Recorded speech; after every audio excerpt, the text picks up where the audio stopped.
ആറന്മുള കണ്ണാടിയിൽ ആരുടെ മുഖം തെളിയും പറഞ്ഞു കേൾക്കുന്ന പേരുകളൊക്കെ ഹെവി വെയിറ്റ് ആണ്. ഒന്നുകിൽ അങ്ങേയറ്റം അല്ലെങ്കിൽ ഇങ്ങേയറ്റം എന്ന നിലയ്ക്കാണ് ഇവിടുത്തെ ഒരു മാർജിൻ വരിക. തലപ്പൊക്കം കൂട്ടാൻ വേണ്ടി കൊന്നിയിൽ നിന്ന് ആറ്റിങ്ങലിലേക്ക് അടൂർ പ്രകാശ് വണ്ടി പിടിച്ചപ്പോൾ അവിടെ കോൺഗ്രസിന്റെ കട്ടയിറക്കം കുത്തിമറിച്ചിട്ടുകൊണ്ടാണ് ജനീഷ് 10,000 വോട്ടിന് അവിടെ നിന്ന് MLA ആവുന്നത്.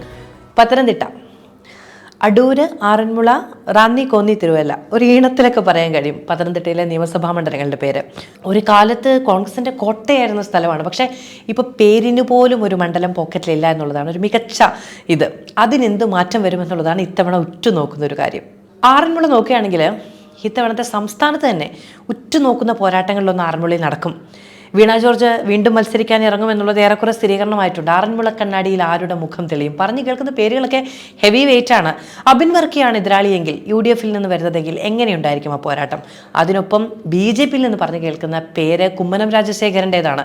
അതായത് 3 പ്രധാനപ്പെട്ട സ്ഥാനാർത്ഥികൾ എത്തുന്ന ഒരു മണ്ഡലം എന്ന നിലയ്ക്ക് ഏറ്റവും കൂടുതൽ ചർച്ച ചെയ്യപ്പെടുന്ന ഒരു മണ്ഡലം ഒരുപക്ഷെ ആറന്മുളയായിരിക്കും. ഇനി ഈ ആറന്മുളയിൽ മാധ്യമപ്രവർത്തകയായിരുന്ന വീണ ജോർജ് എത്തുന്നത് സിറ്റിംഗ് സീറ്റിലേക്കൊന്നുമല്ല. ശിവദാസ് നായരാണ് 2 തവണ അവിടെ MLA ആയിരുന്നത്. 17,000 വോട്ടിന് മണ്ഡലം പിടിക്കുന്നു. കഴിഞ്ഞ തവണ 12,000 വോട്ട് അധികം ചേർക്കുന്നു. 16,000 വോട്ട് നഷ്ടപ്പെട്ട ചരിത്രമാണ് അവിടെ BJPക്കുള്ളത്. അടൂരിൽ 3 തവണയായിട്ട് ചിറ്റയമാണ്. അതുകൊണ്ട് തന്നെ ഇത്തവണ CA അരുൺകുമാറിൻ്റെ പേര് ലോക്സഭയിൽ മാവേലിക്കരയിൽ മത്സരിച്ച CA അരുൺകുമാറിൻ്റെ പേരാണ് അവിടെ നിന്ന് കേൾക്കുന്ന ഒരു പേര്. മറ്റു മുന്നണികളുടെ പേരൊന്നും ഇതുവരെ കേട്ടു തുടങ്ങിയിട്ടില്ല. അവിടുത്തെ ഒരു പ്രധാനപ്പെട്ട കാര്യം ഒന്നുകിൽ അങ്ങേയറ്റം അല്ലെങ്കിൽ ഇങ്ങേയറ്റം എന്ന നിലയ്ക്കാണ് അവിടുത്തെ ഒരു മാർജിൻ വരിക. ചിറ്റയം ആദ്യം മത്സരിച്ച സമയത്ത് 2011 607 വോട്ടിൻ്റെയാണ് ഭൂരിപക്ഷം. 2016 അത് 25,000 വോട്ടിൻ്റെ ഭൂരിപക്ഷം ആവുന്നുണ്ട്. കഴിഞ്ഞ തവണ 12,000 വോട്ടിൻ്റെ ഭൂരിപക്ഷത്തിലാണ് ചിറ്റയം അവിടെ നിന്ന് ജയിക്കുന്നത്. റാന്നിയിൽ പ്രമോദ് നാരായണനാണ്. അതായത് മാണി കോൺഗ്രസിന് CPM കയ്യിൽ നിന്ന് കൊടുത്തൊരു മണ്ഡലമാണ്.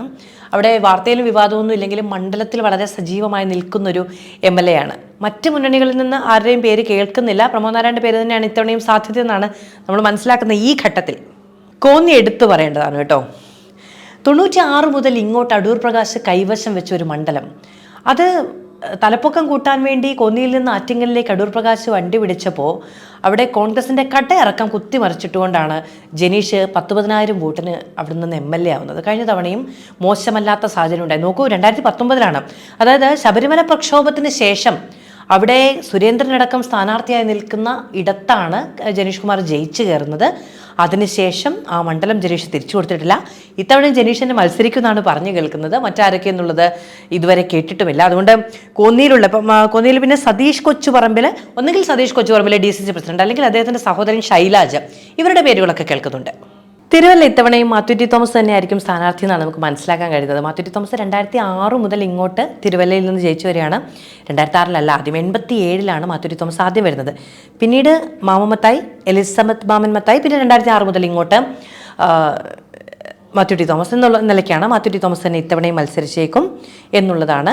UDFിലെ ജോസഫ് വിഭാഗം മത്സരിക്കുന്ന സീറ്റാണ്. വർഗീസ് മാമനാണ് അവിടെ പറഞ്ഞു കേൾക്കുന്ന ഒരു പേര്. ഇത്തവണ ജോസഫ് വിഭാഗത്തിന്റെ പല സീറ്റുകൾ കോൺഗ്രസ് ഏറ്റെടുക്കുന്നത്, സീറ്റുകൾ വെച്ച് മാറുന്നതൊക്കെ വലിയ ചർച്ചയാണ്. കാസർഗോഡൊക്കെ പോസ്റ്റൊട്ടിക്കൽ, DCC പ്രതിഷേധം, ഇങ്ങനെ പല വാർത്തകളൊക്കെ വരുന്നുണ്ട്. എന്തായാലും സീറ്റ് വിഭജനമൊക്കെ ആയി ഇങ്ങനെ മുന്നോട്ട് പോവുകയാണ് പത്തനംതിട്ടയിലും.